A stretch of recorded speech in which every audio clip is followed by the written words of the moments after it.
আসসালামু আলাইকুম। কেমন আছেন সবাই? আলহামদুলিল্লাহ আমি ভালো আছি। যে যেখান থেকে দেখছেন সবাইকে অনেক অনেক ভালোবাসা দিয়ে শুরু করলাম আজকের নতুন রেসিপি। আজকে হচ্ছে আমি কাবাব রান্না করব, শামি কাবাব। সেজন্য আমি এখানে বুটের ডাল নিয়ে নিয়েছিলাম প্রায় 250 গ্রামের মতো অথবা 200 গ্রামের মতো। এটাকে আমি ভিজিয়ে রাখবো প্রায় 4 থেকে 5 ঘন্টার জন্য। ধুয়ে ভালো করে পরিষ্কার পানি দিয়ে ভিজিয়ে রাখলাম। আর এখানে ডিম সিদ্ধ করে নিলাম। ডিম দেবো আমি 2টা, কিন্তু বেশি করে সিদ্ধ করে নিয়েছি। আর ডালটা কিন্তু দেখেন আমার এই 5 ঘন্টা পরে সিদ্ধ হয়ে গেছে। আমি এই ডালটাকে একটা প্রেশার কুকারে নিয়ে নিলাম। যে আমি সবসময় বলি সময় কম, গা বাঁচিয়ে কাজ করি, যেহেতু আমাকে 2 জায়গায় কাজ করতে হয়। সো আমি হচ্ছে একটু তাড়াতাড়ি করার জন্য প্রেশার কুকারে দিয়ে দিলাম। এখানে গরু মাংসের ছোটো করে কিউব করে কাটা আছে। এটা এখানে 300 গ্রামের মতো মাংস কাটা আছে, বা 250 গ্রাম এমনই হবে। দিয়ে দিলাম ব্ল্যাক পেপার। আপনারা এই মাংসটা বলে যে ছোট করে কেটেও নিতে পারেন, বড় করেও কেটে নিতে পারেন। ছোট করে কাটলে একটু তাড়াতাড়ি সিদ্ধ হয়, গলে গলে যায়। দিয়ে দিলাম লবণ, দিয়ে দিলাম হলুদ গুঁড়ো, জিরে গুঁড়ো, সব মশলাই কিন্তু দিব। কাবাবের মধ্যে সব মশলাই কিন্তু দেওয়া যায়, তরকারির মতো যেরকম মাংস রান্না করেন ঠিক ওই রকম সব মশলা দিবেন।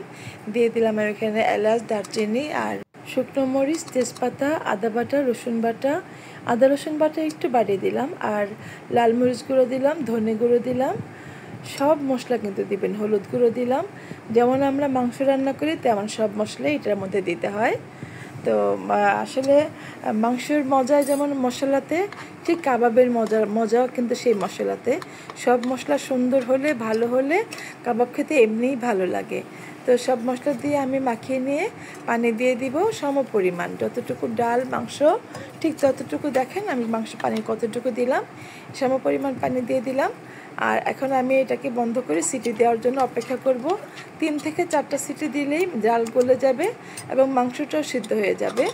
আপনারা এটা করলেই বুঝতে পারবেন। যারা রান্না করেন নতুন, তারা তো জানেন, নতুনরা হয়তো না জানলে একটু ফলো করে রান্না করবেন, এতে করে আপনি ভালো রেজাল্ট পাবেন। আমি এটাকে একটু মাঝখানে উঠিয়ে দিয়ে আবার ঢাকনাটা খুলে আমি পেঁয়াজ দিয়ে দিলাম 1/2 কাপের মতো।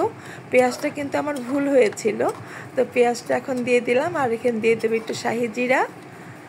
একটু নেড়ে চেড়ে ঢেকে দিলাম। দেখেন মাংস কিন্তু সিদ্ধ হয়ে গেছে, আমি দেখে নিলাম, ডালও গলে গেছে।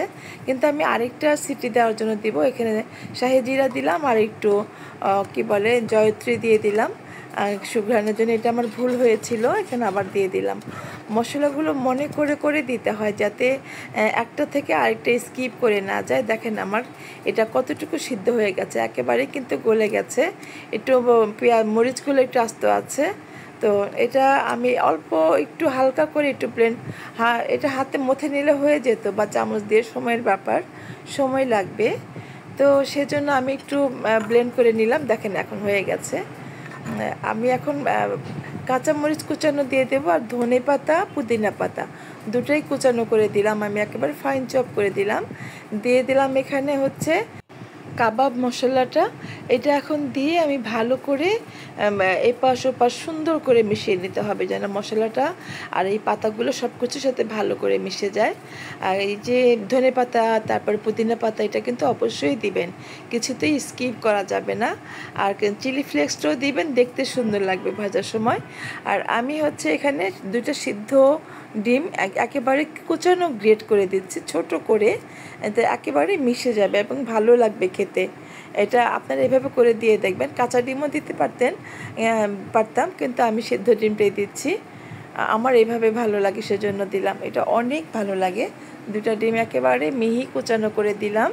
এটাকে ভালো করে মেখে নিতে হবে। বন্ধুরা, আপনারা যারা দেখছেন, প্লিজ আমার চ্যানেলটি যদি ভালো লাগে একটু সাবস্ক্রাইব করে দিবেন, পাশে থাকা বেল আইকনটি প্রেস করে দিবেন, যাতে যখনই নতুন নতুন ভিডিও আপলোড করব সেটা নোটিফিকেশন সবার আগে পেয়ে যাবেন। এটাকে দেখেন স্প্যাচুলা দিয়ে ভালো করে নেড়ে দিচ্ছি। এপাশে ওপাশ ঘুরিয়ে ঘুরিয়ে সুন্দর করে নেড়ে দেওয়া যায়, যেহেতু ডালটা একেবারেই সুন্দর হয়ে এটাকে ব্লেন্ড করে নিয়েছি। এখন মিশাতে তেমন আর কষ্ট হবে না, খুব সুন্দর সহজেই কিন্তু মিশিয়ে নিলাম। আর এই পর্যায়ে হচ্ছে আমি হাতে একটুখানি তেল দিয়ে তারপরে একটু বড় বড় করে, শামি কাবাবগুলো একটু বড় আকৃতির হয়, একটু বড় বড় করে একটু এইরকম সাইজটাই হয়।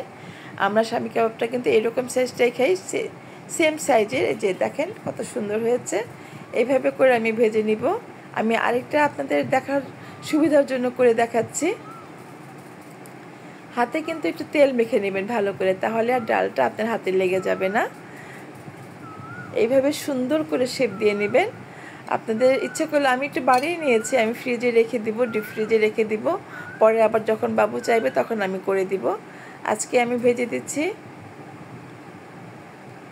এতগুলো সব ভাজবো না, অনেকগুলো হয়েছে আমার, মাত্র 300 গ্রাম মাংস আর হয়তো 250 গ্রামের মতো ডাল। দেখেন আমার অনেকগুলো, এই বোলটা ভরে গেছে, এক বোল হয়ে গেছে। অতএব আপনারা আমি এখানে 5টার মতো নিলাম, কিন্তু ভাবতেছি আরও নেব, বাবু বলতেছে আরও নাও। ও প্রথম খেতে একটু ভালো লাগে। আমি তেল কিন্তু প্যানে দিয়ে গরম করে নিয়েছি, আর এটাকে এখন আমি কাবাবগুলোকে দিয়ে দিচ্ছি। মিডিয়াম টু হাই আছে ভাজতে হবে, একেবারে লো আছেও না, একেবারে হাই আছেও না, যাতে এটা উপর থেকে পুড়ে যাবে। যেহেতু মাংস ডাল দুটোই সিদ্ধ করা, সো অত সময় লাগবে না, কিন্তু সুন্দর করে ভাজতে হবে। ভাজাটা যেন সুন্দর হয়, ভাজাটা সুন্দর হলে খেতে ভালো লাগবে। 2 থেকে 3 মিনিট এটা নিচের একটা পাশ সুন্দর করে কালার হলে তারপরে আপনি উল্টে দিবেন, বা কখনো কখনো চুলার আঁচ বুঝে 4 মিনিট পরে উল্টাবেন, যাতে এটা ভেঙে না যায়। দেখেন কালার চলে আসছে, তারপরে আমি এটাকে উল্টে দিলাম। উল্টানোর সময় কিন্তু সাবধানে উল্টাতে হবে, যেহেতু এটা ডালের। তারপরে বাইন্ডিংসটা সুন্দর ছিল।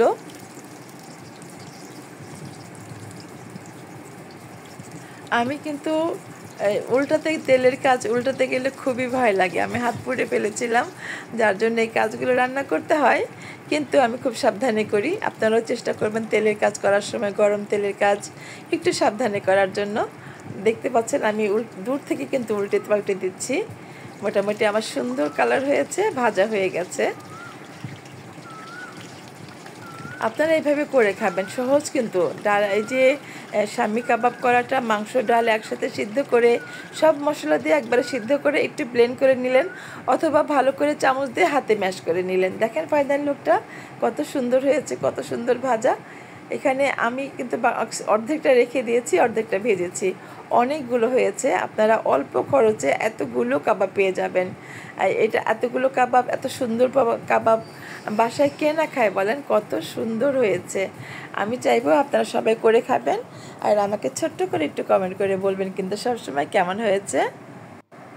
ভালো লাগলে লাইক, কমেন্ট, শেয়ার করে রাখবেন, সবসময় ভিডিও পাওয়া যায় না। অনেক টেস্টি হয়েছে, দেখেন আমি ফাইনাল ভেঙে দেখাচ্ছি কত সুন্দর হয়েছে। তো বন্ধুরা সবাই এইভাবে করে খাবেন। দেখা হবে নতুন কোনো রেসিপি নিয়ে, সেই পর্যন্ত ভালো থাকেন। আল্লাহ হাফেজ।